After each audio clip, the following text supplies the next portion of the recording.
So welcome to the afternoon, welcome to the final keynote. I was just talking with my boss up front and he said, you have bad luck, man, you've got bad luck. Every event that we organize, something happens. It's true, but don't call that bad luck, because we're here together and we're in a safe place, so I'm excited to have the conversation with you after all anyway, and I actually hope we have a lot of fun at the party tonight as well. This is my second time in Nashville.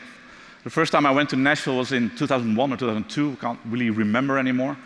I was flying into Memphis, and somehow weather disturbed my flight into Memphis, and I ended up in Nashville.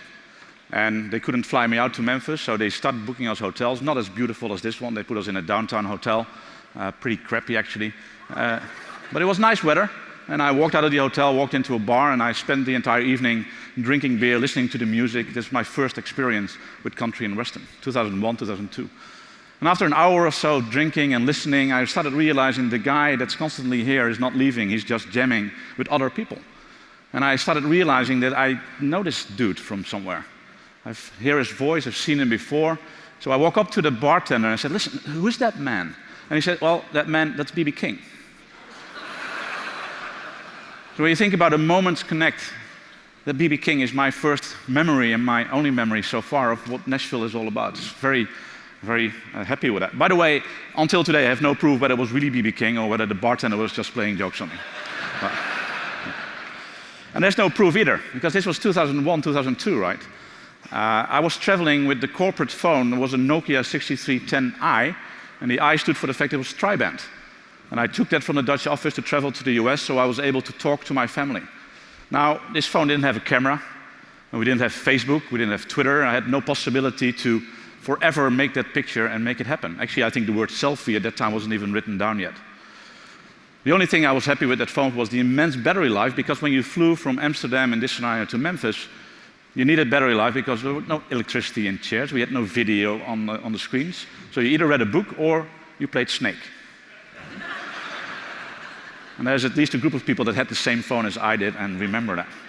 So I couldn't do anything with that concept. And if I now look 16, 17 years later, and if that would have happened to me, I'm pretty sure I would have had some memory of that. I would have some physical proof of the fact that I met that person. This morning, Peter started talking about the singularity.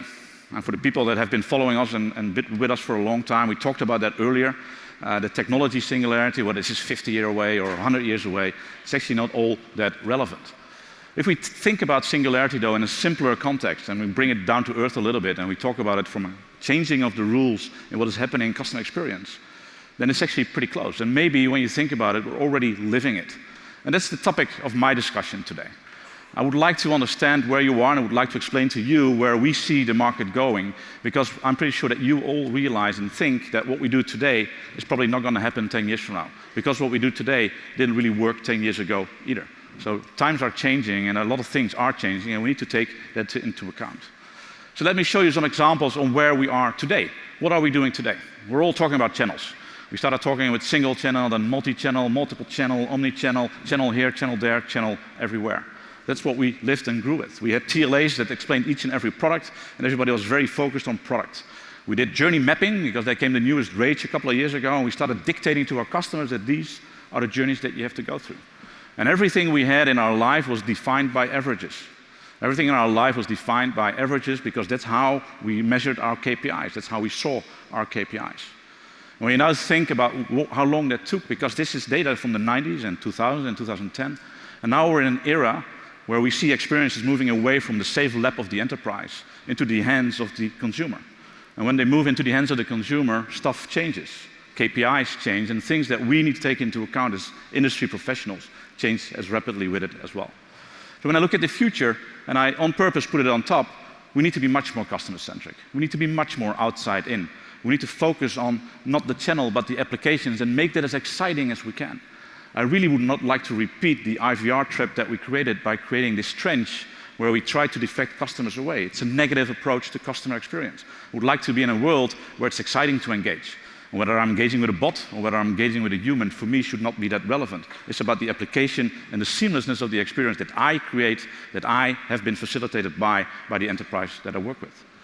Also shaping and anomalies, et cetera, et cetera. These are all trends and words that we use more and more when we think about what the future is going to bring. So let me take three, because Tom likes that. And I saw he was wearing boots, so three is probably really good. Let me take 3 and talk about it a little bit more than what I just did. The first one is anomalies. And actually, probably this should have said averages, right? I was a contact center manager in the 90s, and my entire bonus depended on meeting my service level, meeting my average handling time, meeting my abandoned call rate, the averages of that, meeting my average speed of answer. That was what I reported. And I can honestly tell you that meant really nothing in the larger scale of what we were trying to achieve. I added anomalies together and created an average on which I can't run my business. The only thing I can do with it to a certain extent is create a little bit of forecasting. But that's as far as an anomaly goes, as far as an average goes. We needed to start looking at what the anomalies are and not let ourselves be dictated that a 4-minute average handling time defines what a great customer experience is all about. That's why 2 + 8 is 10. Divided by 2, it becomes a fairly useless number in the larger customer-centric domain and environment. And with that, we also started looking at a different way of routing. Everybody here, and I'm pretty sure that when I ask you to raise your hands, and I won't, is probably being dictated by service level and service level routing still. 80% within 20 seconds, or 90% within 20 seconds. I was lucky enough to be in the 90s, so we had 80% within 2 minutes, which was fairly measurable and fairly operational. But 80% within 20 seconds. I've always said that means that 20% of your customers apparently don't really care that much about. And I know that's not true, and I know that in our industry that is totally not true, but that's how service levels work. And when you use it for routing purposes, as soon as you hit that boundary of 20 seconds, you start looking for a target. And suddenly customer experience becomes transport. As soon as I do fire and forget, I'm happy. But that's not what customer experience is all about. I want to make sure that I connect you with the right resource, that it's a bot or an agent. I want to have the ability to let go of this drive to do something within a certain time frame because my KPI internally tells me to do so. And everybody here knows as well that when you make the decision to route to an available agent, as soon as you hit the 20-second mark and you probably increased your groups to one large supergroup, the chances that the customer is going to end up with an agent that can't really help him and hence he has to transfer that agent are pretty high. And when that happens, transfers, and everybody I think knows that too, Net Promoter Score will go down. And it will go down tremendously quick. That's why we're so excited about predictive routing, because predictive routing will put that on its head. I don't need that service level anymore. I can play whatever scenario I can, and I can do it for each and every resource that I have. They don't have to be available. And when you look at what a lot of competitors are doing, they make it depending on how many available agents do I have. And I'm also pretty sure that many contact centers that we work with are not that overstaffed. So the pick of the crop is not very big. I would like to make it as big as I can, and hence we calculate it for each and every resource that you have available to us, whether they're logged in or not. It will teach you how to train your agents, at the same time will also increase the scope of the applications that you can play. I can decide at any given time I'm going to wait 20 seconds more because John is coming back from his lunch. Or last time he talked to Grace, so I'm going to tell him that Grace will be on schedule 30 minutes from now. Does he want a call back? Those are scenarios that are defined by true customer experience, as long as those scenarios are all elevated through the web and the mobile experience at the same time. And last but not least, journey mapping is a bit of a myth to me. There's no enterprise in here that can say, I'm going to map out the journeys that my customers are going through. Because I can tell you customers do what they want. I don't know about you, but I've got a 15 and 13-year-old kid, and they do what they want. They will engage with you where they want to engage. One is on Instagram, the other one is on Snapchat. They don't care whether you have that or not. That's what they expect from you. They expect from you to be there. That's where they want to create their own experiences, so you need to facilitate it there. I will do whatever I want, and I will behave erratically as well. The entire nice top of the funnel to bottom of the funnel process does not exist anymore. Every marketeer these days lives in a tornado of events, and you need to pick the right event for the right moment to make the right decision on. That is what Genesys is all about. We like to call that journey shaping. Actually, we got that word with AutoCloud. They called it journey shaping, and I love the word because that's what you really do. You learn from the journeys that your customers decide to follow, and based on that, you start correlating patterns that you see to drive outcomes that are best for both your customer and you as an enterprise. So that's what journey shaping is all about. Now, there's tons of data. There's tons of data out there that you can use and that you can leverage. I put in these little scannable objects, and I know that for people that are sitting at an angle, it's not going to be very easy. So we'll probably have like 4 people or 3 people that can scan it. But there's a lot of information on our website about this as well. It's called the Customer Experience Report. And if you try to scan it, there are more of these somewhere in the presentation. And next year, we'll do everything with scannable objects, so I have no words on my slides anymore. But you can take a look. But these are some subsets of these pieces of information that we have. People are still driving voice because when it gets difficult or complex, they would like to see voice capability because face-to-face is better to handle certain queries. So they will use that. Customers are using many, many more touch points, and this is growing actually much faster than we expected 2 years ago. Most importantly, automation will increase. Automation will increase, although we automated quite a few things already. And I don't think there's a lot of purpose in re-automating what we already automated. So let's see what we can do from an intent perspective. And where can we drive automation? Where can we make automation part of your entire channel domain? Make it part of the WhatsApp domain, make it part of your social domain, make it part of your chat domain, make it part of your voice domain as well.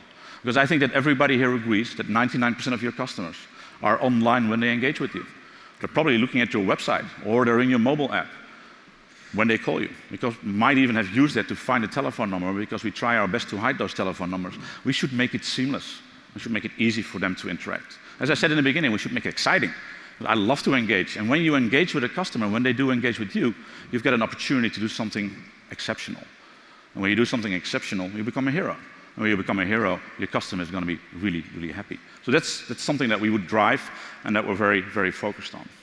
Now, if I then think about what I just said and where customers are moving, and I think about the future of the channels and the omni-channel and the multi-channel and the multiple channel domain, and I think about what the future of that is all about, is the future of channels really has no channels. It's zero channel-less, because that's not what the experiences are talking about. That's not where they are happening. They're happening in the hands of the customer, and that's what we need to focus on. So let's stop talking about multi-channel or multiple channel or omni-channel. Let's talk about an outside-in world where customers are just engaging with you, and we enable them with applications that enrich the experience that they're looking for by not focusing on channels all that much. Make everything digital. And one of the things I think that when you think about digital transformation, that's probably a very overused word. I think your customers, most of them, are already on this digital path. So if you're now talking about digital transformation projects, your customers are ahead of you. So it's time to catch up. It's time to catch up with what we do because we help you there. Now, it also helps you get rid of the chaos that a lot of people see and a lot of people have. And I know, I manage the contact center. It's like walking in a butterfly effect that is continuously happening. Something happens and disturbs the peaceful status quo that you just created, and you have to restart. But when you think about no channels and you think about the ability to engage wherever you want with the resources that you have available, use, for instance, Apple Business Chat capabilities as asynchronous, you've got a better chance to engage with the right resource for the right customer. I want to tell you a short story about a system that I think is what we're looking for. A couple of years ago, I was in Hanoi in Vietnam. And when you travel around and you create an experience for yourself, you want to travel around by walking around the city as well. In Hanoi, that's really difficult, because crossing a street in Hanoi from the outside looks totally impossible. So the first hour or so, you just walk around your block because there's no way in hell you'll get across the street. There's no traffic lights, there's no path, nothing. And everybody keeps on buzzing around you. I'm going to put in some mindful music and show you what a time-lapse looks like of traffic in Hanoi. And what you will see is that there are people moving across the entire domain. They're walking across the street and nobody's hitting them. And I thought, my God, what's happening? So I was standing on the side of the sidewalk, and this old lady pops up next to me. Now, I don't have a good experience with old ladies in traffic. Once in Japan, I was elbowed out a metro by an old lady. So I stepped away, and the old lady just kept on walking, and she walked onto the street. And that time, I wanted to grab her back, and then I saw what happened. Because the system of traffic in Hanoi started fluidly moving around her. And the only thing she had to do was walk at the same pace. Now, for the next 2 hours, we followed that old lady around, so we got across the streets. And we didn't get hurt. And the next couple of days, we started having fun with it. So we started crossing streets like this and making pictures and films and elements like that. We were part of the system. We became part of the system. And it's really important. It's exactly what Genesys does. So no butterfly that you will ever see will disrupt the Genesys system that you use and that you're very proud of. And that's important, because at the end of the day, you will have consumers. And those consumers will try to connect with you, will try search moments with you. And when you create those moments in an exceptional way, and you connect them with the right resource, then you will be a hero. And when you become a hero, your customers are incredibly satisfied. So this is my first real statement. Now, I can tell you that, and you will say, oh, that's kind of nice, but let me introduce somebody else who is living that world and is a CX professional, and we work with for quite a while. Please join me in welcoming Warren Buckley from HSBC.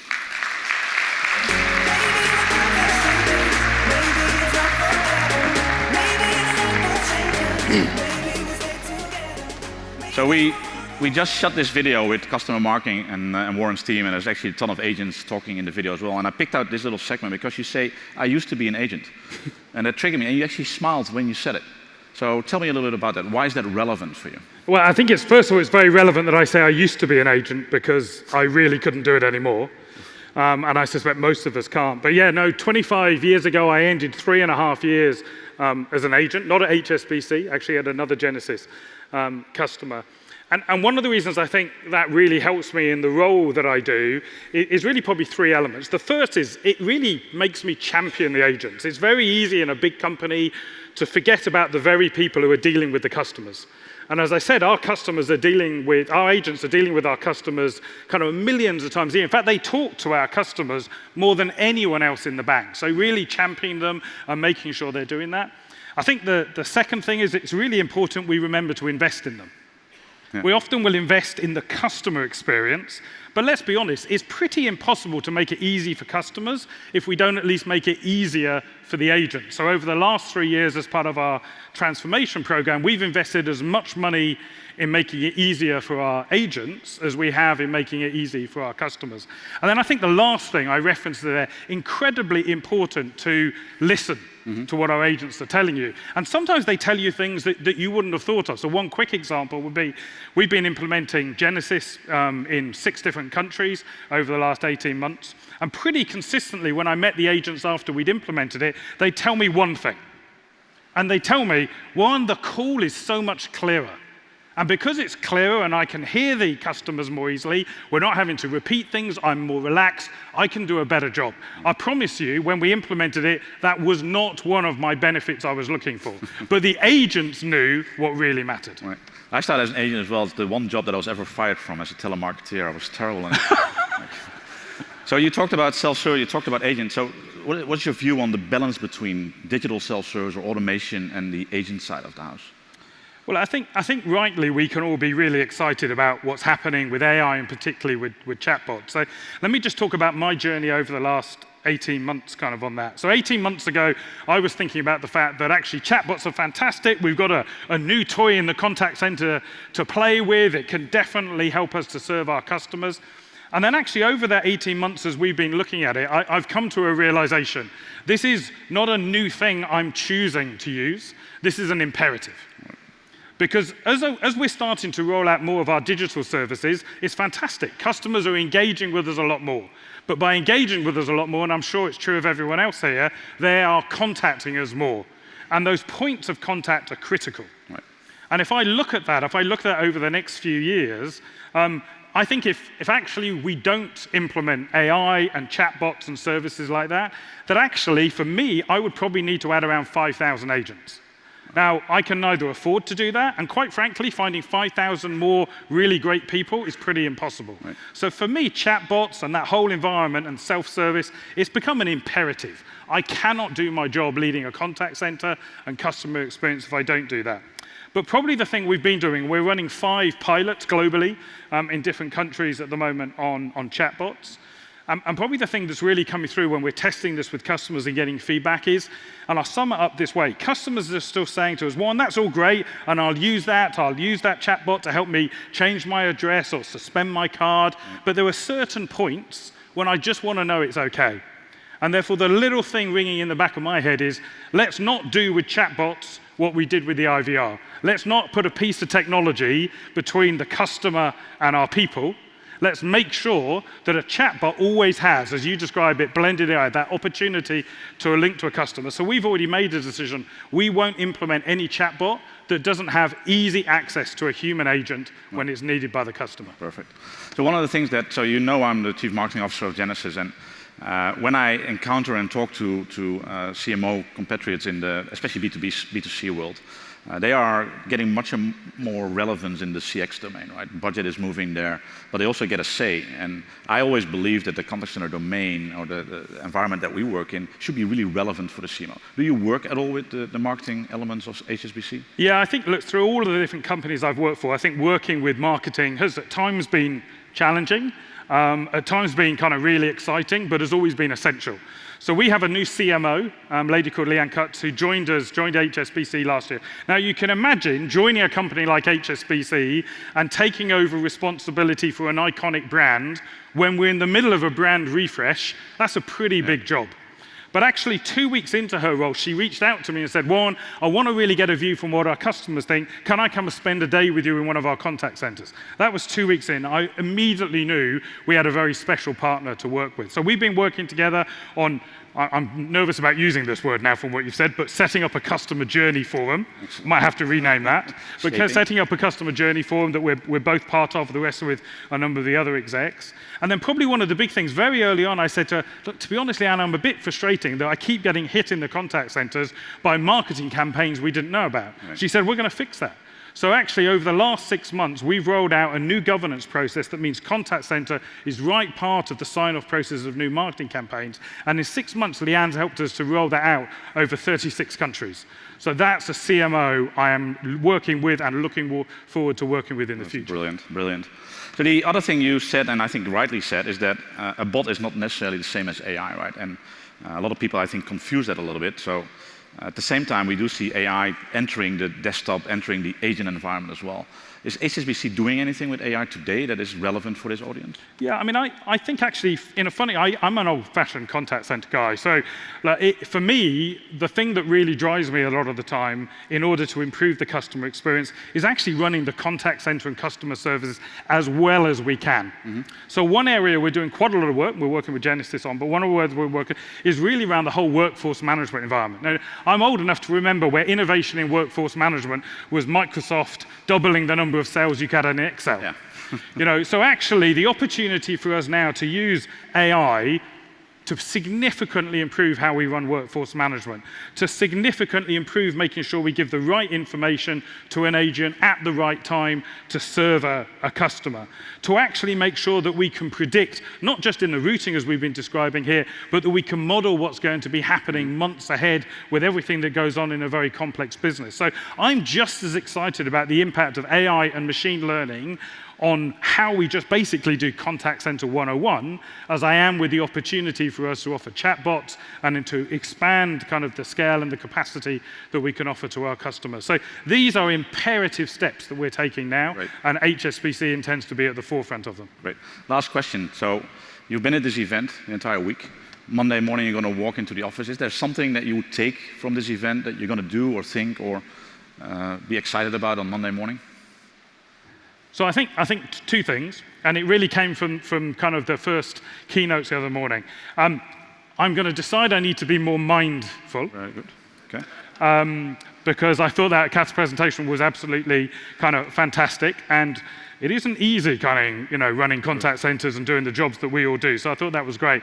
And then what I'm also going to take both from the other day and from earlier today was the power of storytelling. And I've often said that actually when we plan what we do for our agents, it is our agents are telling a story. Right. And actually what I'm going to take from here is that we have a fantastic opportunity to do a lot more storytelling. Perfect. Thank you very much. Pleasure.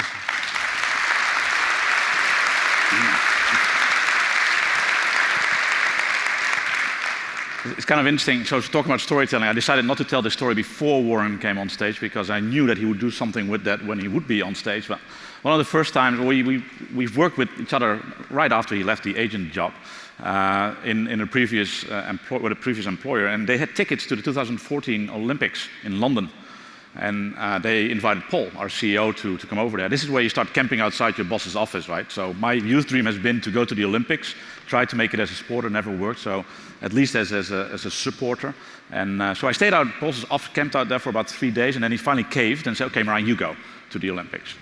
So I went to the Olympics on a day where I thought, oh my God, this is going to be great. I'm going to go to cycling, I'm going to see hockey, it's all kinds of cool sports that I really, really enjoy. And then the English are going to lose, and because their sarcasm and irony is the best in the world, it's going to be fantastically funny. But that day, they won every gold medal imaginable. They even won the long jump, crying out loud. So, and it got worse and worse and worse. And I can tell you that the English are as annoying as any other country when they win gold medals. It's incredible. Anyway, back to bots. So I think that Warren clearly explained and stated that it's not all about bots, right? And it's funny, wherever I turn, everybody's talking about bots, a bot, a bot, a bot, a kingdom for my bot. Now I want to take you down to the level playing field, because unlike Peter, for instance, I don't have a background in AI. I'm a lawyer, and what you do as a lawyer, you look at the history and see if you can find any correlation in history that are relevant for the future. So I'm going to give you a real short AI history for dummies like me. I was expecting like 8 people here that would be interested in that, but so bear with me for a sec. So really quickly, in the 40s, Mr. Turing, who came out and helped us win in the Second World War, Asimov, who wrote I, Robot, then McCarthy at Stanford, who coined the term artificial intelligence. 1968, Space Odyssey 2001, really the first bot with the name of HAL. In the 70s, all these promises that we had were nothing. They fell down the drain and we walked into the desert of AI. Then after that, Google in 2008 finally cracked the code on speech recco, and Watson beat in Jeopardy 2 humans with a question that I also knew the answer to. I started traveling around with a Barbie because that was my symbol for AI, because Mattel came out with a speaking one, don't take them through TSA, bad advice. And then in 2017,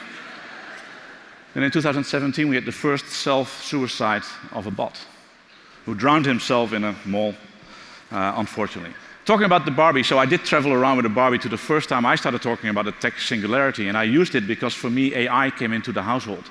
Right? My daughter and my son would be infested with the capabilities of AI, because Barbie would send me a speaking bot, a speaking doll that would communicate with little data storage somewhere in a data center, probably in Utah or Oregon or wherever, and I didn't have any clue of that. So I ran out of the house, took a Barbie that I tried to look for in my daughter's room, couldn't find it, so went to my son's room, picked out the Barbie from a box that he had, put it in my bag, walked to TSA, and then the guy picks out a naked Barbie, which is a hairdo that was done with a torch. And he shouted, "So whose Barbie is this?" Which is not a great moment, I can tell you that. We were pretty early. In 2012, 2013, 2014, we acquired Solariat Utopia. Those were the starting points for us to start investing in artificial intelligence, in machine learning, in deep learning. We started because we want to be leaders. We want to be innovative. So 4 or 5 years ago, we started thinking about what is this hype going to be all about? So let's start looking at what people we need, what technology we need, and how we can deploy deep learning and machine learning and make it relevant to us. So we're pretty happy with doing that. The other thing is, because we're in a new stage of our industry, it's going to be hilarious.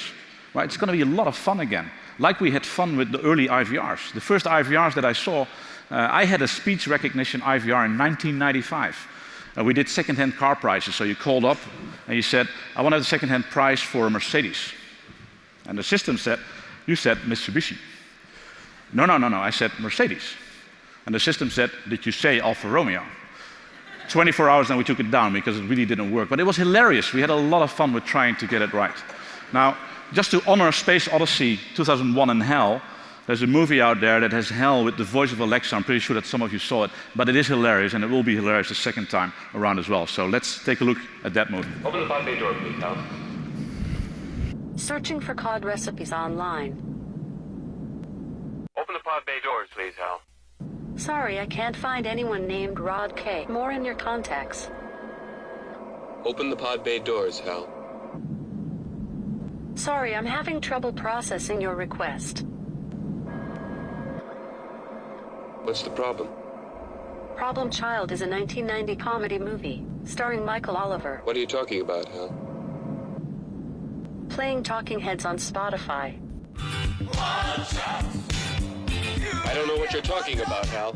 Here are a few popular halal restaurants: Big Al's Pizzeria, Fatima's Halal Meat Market and Grill, Cedar's Halal Meat Market and Grill, and Old One Where the Eye hell did you get that idea, HAL? Searching for flights to Idaho. HAL, I won't argue with you anymore. Open the doors. Playing The Doors on Spotify. HAL?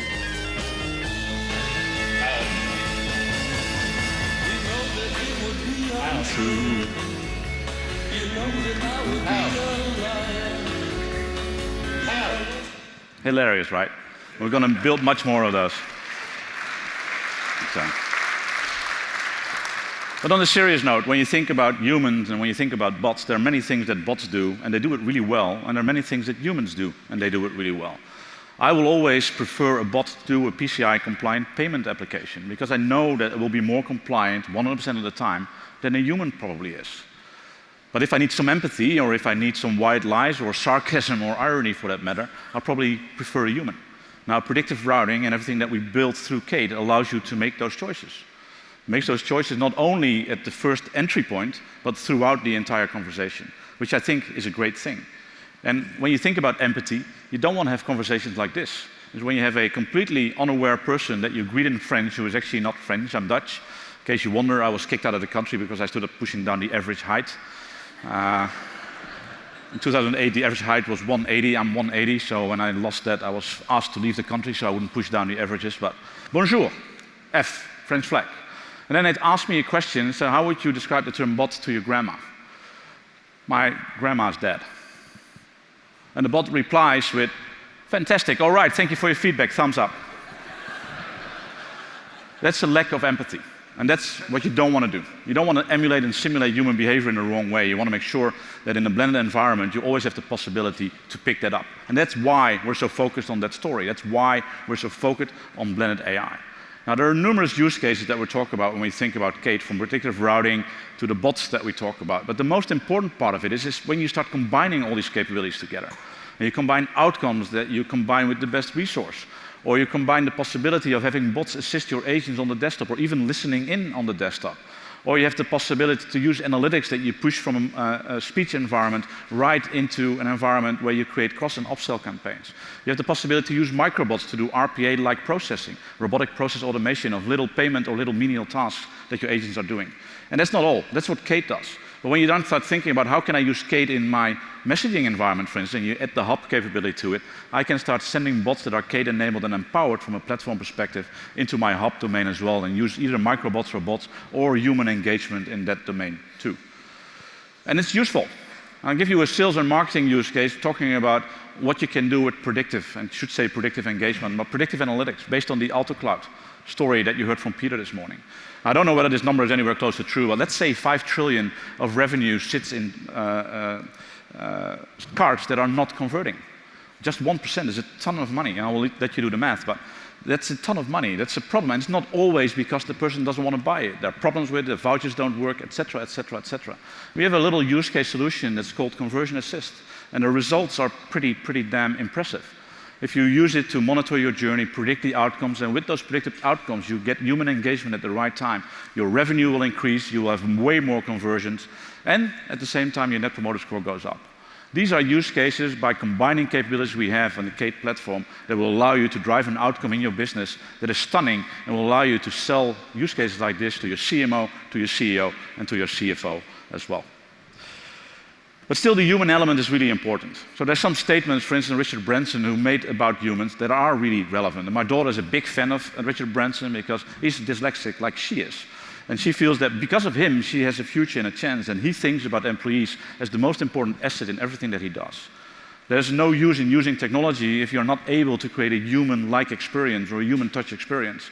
So invest in the right way, invest in the proper way to make sure that when you think about that, you follow up with those customers in the right way. So we believe that humans are really important. And when we think about human capital in contact center environments, the agent is the prime one. So for a long time, we had a program, and we're going to create much more energy around that because we think it is time that we put our customers, our agents, back on the map, and we start calling them customer experience heroes. So in Q3, we'll launch a program that will focus on those agents, that will celebrate their heroism and everything that they do.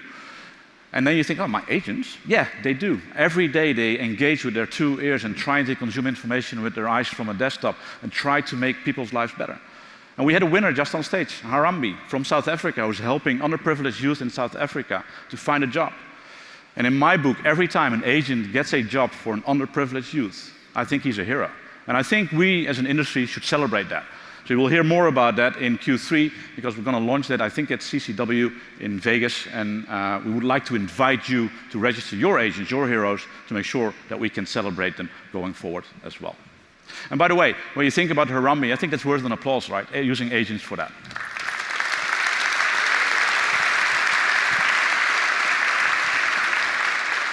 And I could stop there. And I didn't use a picture of my kids yet, which is rare for me. I could stop there, but I'm not going to. I'm going to do one more thing, because Paul promised a demo, so we have a demo, and I want to make sure that you get that. Next to AI and next to blockchain and all like cool technologies, I think that augmented reality, virtual reality, or mixed reality really are also part of that future. And we've been showing it for a long, long time on stage. And we're very proud of what we built. We got a data model in virtual reality, we got augmented reality use cases, we got an innovation engagement, innovation team. And I hope that some of you actually took the time to visit some of the breakouts in the pavilion to see what we're doing with that side. What we've started to experiment with is a 3D hypervisualization that allows us to interact and manipulate living data. Let me show you what I mean by that. So we've taken 4 million website inquiries from last year, and we've put them into a living data model. We call it the living data ecosystem. So here what we've got, each one of those moving data particles is a website inquiry from last year.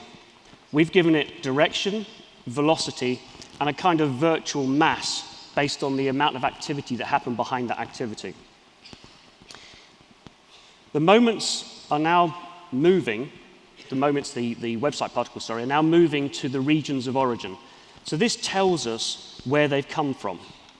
The higher the region, the more website inquiries have come from it.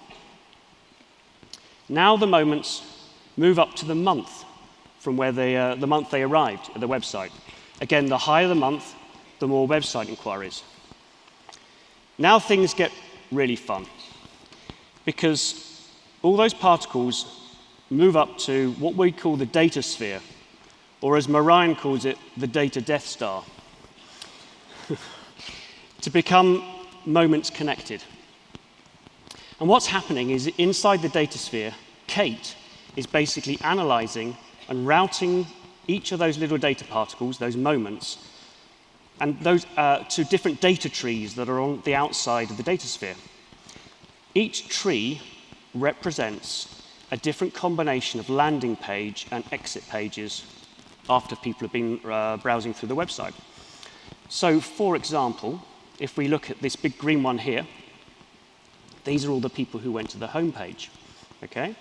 If I look at this purple one here, these are all the people who went to the Pure Cloud landing page.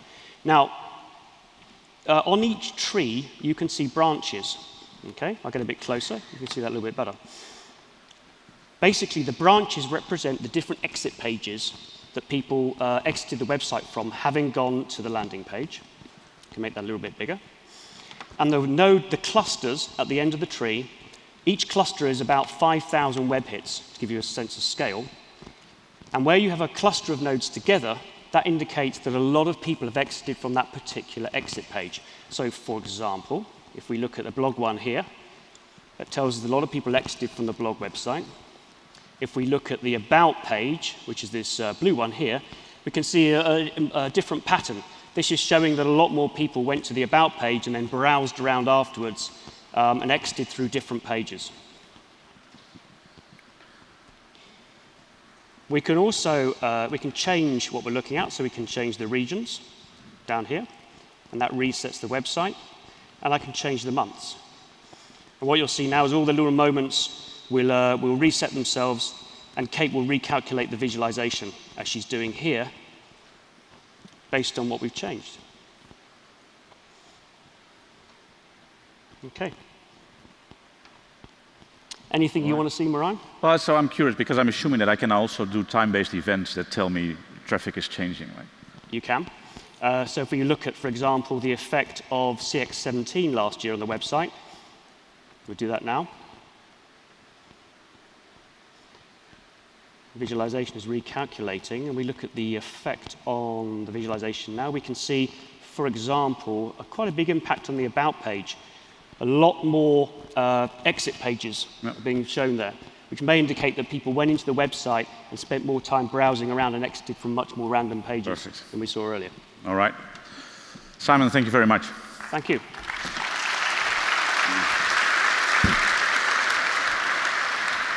It's funny when you think about the art of the possible, then sometimes possibly you create art, which is like what this is all about, right? I don't have a clue whether this is going to be anywhere functional, but it looks stunning, totally looks stunning. That's why I wanted to share it with you. Don't worry, we took all PII data out of all these events because I'm pretty sure you went to this website, so it's fully GDPR compliant as well. Now, it's not the only piece of art I want to share with you, and I go back to when I was a young kid in 2001. This was kind of what my TV looked like. So art is not only in visuals, right? Art is also in singing. And we're going to a party tonight. We're in the country, in the environment of country and Western, and I want to make sure that we get a taste of that. If on Monday morning you come back into the office, I hope that you do a couple of things. I hope that you start investigating what predictive routing is all about and how it can help you change the game. Take that gigantic leap that Tom should have made, but he didn't want to demo 8 meters and 90 by jumping. The second thing is innovate and work with us, ask us to engage in innovation. And the third thing, I hope, is that you love Kate as much as my next friend does. Well, I VR and you VR, and together we VR. Well, I'm a one-man call center. All I need's a headset and a web browser. I know you only think it's blended AI. I know it must be quite hard to relate. It's complicated, so I'm saying goodbye. I'm sorry, honey, I'm in love with Kate.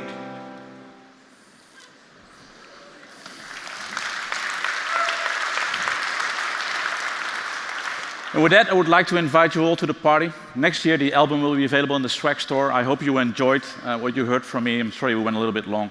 Love to see you tonight and have a drink with you. Thank you very much.